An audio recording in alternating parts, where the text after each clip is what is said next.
Hey guys, Scott here. Today I want to go over the removal of techs in Dead by Daylight and talk about the inconsistency with determining what is a tech and what is an actual bug, and how some bugs are techs and vice versa, and that's actually kind of an okay thing. We're just not really having any consistency here, and that results in a lot of frustration, at least amongst the community.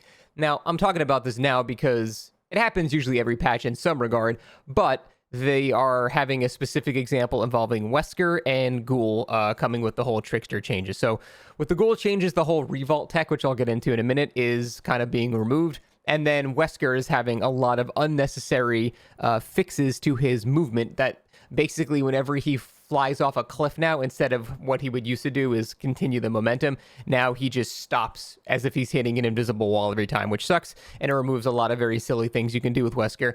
And it's having a lot of people go, why are we fixing this? Like, it's okay to acknowledge that certain things might not be intended in the game, at the same time realizing that maybe that's not a bad thing. A lot of tech that shows up are just essentially abusing bugs, but here's the whole point of this discussion. Where do we draw the line in that bug abuse to where it's acceptable and when it's something that does need to be fixed? And before I go any further, I'm going to try to give a blanket statement on what I think that should be and where the line should be. Basically, if there is a bug in the game or a tech or whatever you want to call it that doesn't negatively impact a specific side more than the other, I think it's okay. If there's not a disproportional benefit to it existing, then I think it's fine. And to me, the perfect god of all examples for this discussion is Skybilly. Skybilly, if you're not aware, was basically on the old Hillbilly. You could just, on specific maps, fly off a hill, bounce off an object, and then just ascend into the sky and just fly around with your chainsaw until it's over.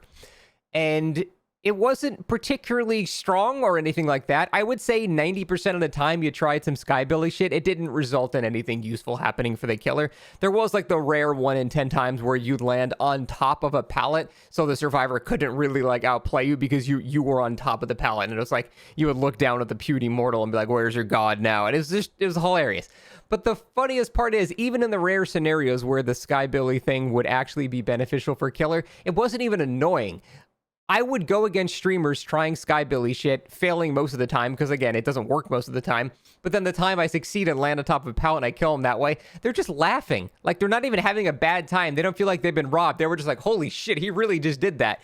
And it was just a good time. So that's an example of a tech that's in the game that doesn't disproportionately benefit anyone really in particular. Most of the time you do it as killer, it's not even going to help you. It's just sort of a funny thing. But over time, they've removed instances of that happening. Just even in the open, you can't do that now. And to fix certain scenarios, they added invisible walls in the sky everywhere. They really neutered the shit out of Skybilly at no one's behest. No one wanted that shit nerfed. It was basically a universally accepted exploit of his mechanics. And that was completely, everyone was always upset about the removal of that. At the same time, there are a lot of things that were totally justified in being removed. For example, locker flashlight saves. You could basically indefinitely put a killer, I guess, into your ran out of battery in your flashlight into a lose-lose scenario. And so that disproportionately was way too much in the survivor's favor. You could try to make the argument it required 2 survivors to just kind of dick around and not do anything, but they could guarantee they would not be able to be hooked ever in that scenario. So it was pretty obnoxious, and it pretty much only benefited survivors. So that was an example of a disproportionate level of an interaction there. And then there are things like Vecna 1, for example. He can do something where basically he can hide the animation of one of his spells. That's something that's not really interactive. It's just abusing an exploit at sole benefit to the killer. Now, again, a lot of these scenarios involve, a point where the killer is already about to get a hit anyway, so whether he can hide the animation of Flight of the Damned or not, you're probably going to get hit regardless, so usually it's not that big of a deal, but that's sort of an example of a bug that is abused by, Vecna 1 players that really just only benefits the killer, and that's it. So that's something I think that should be fixed. But let's get more complicated than that. The whole Ghoul revaulting thing. This is a kind of a hard discussion to have, and it makes it so I can kind of sympathize with the devs at least a little bit, why determining which of these is a bug and which of these is not is really hard. So they have said that it's not intended, because right now, if you time it perfectly, if a Ghoul vaults a pallet, you can clip through their model and vault back through them. Now, The design of the killer has shown that if you vault into the killer, at least on release anyway, that the Ghoul is going to damage you. Same thing with Wesker. If you vault into a Wesker that has just recently vaulted, you will take damage. There's not an animation for it, really. You just sort of fall down. I think the Ghoul has a slap, but regardless, it's something that's documented in the game is like that is how the power is supposed to work. But recently, people have found that with the Ghoul, and I guess Wesker too, you can just kind of negate a little bit of that. Now, here's where the contention comes from, because a lot of times, Ghoul's Vault is kind of stupid and kind of results in a scenario where you can't really do much to avoid it as a survivor. And that makes it kind of one-sided in that regard. Now, there are a couple of things that you can do. Like, a lot of times the Ghoul will bait that he's going into his power, and so you can pretend to keep running, then try to vacuum back and stun. But the whole point is this interaction is so heavily in the Ghoul's favor that it's very lopsided.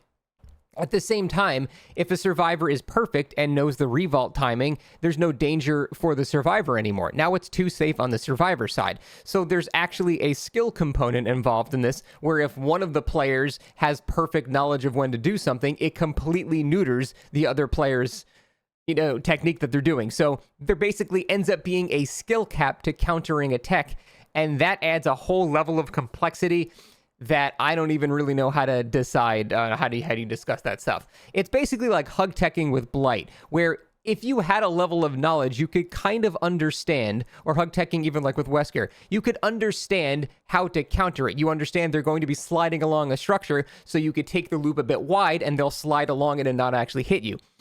It required knowledge, but like I said, if you had the knowledge of it, you could actually kind of counter it. So this is my whole point. There are a lot of scenarios in this game, like Wesker being able to, like the fact that he loses all of his momentum off of, a cliff. Now, I think universally that'll be accepted by the community as something that shouldn't really change. It should be just completely reverted. There's no reason to have those types of nerfs. But then there are other things like Ghoul Revault that are far more complicated. There's a lot of skill involved to knowing. It's basically just knowledge checks, to be honest, but that's still a skill. And if people have that, it suddenly becomes not an issue, or it isn't an issue depending on your level of skill and knowledge about that particular tech.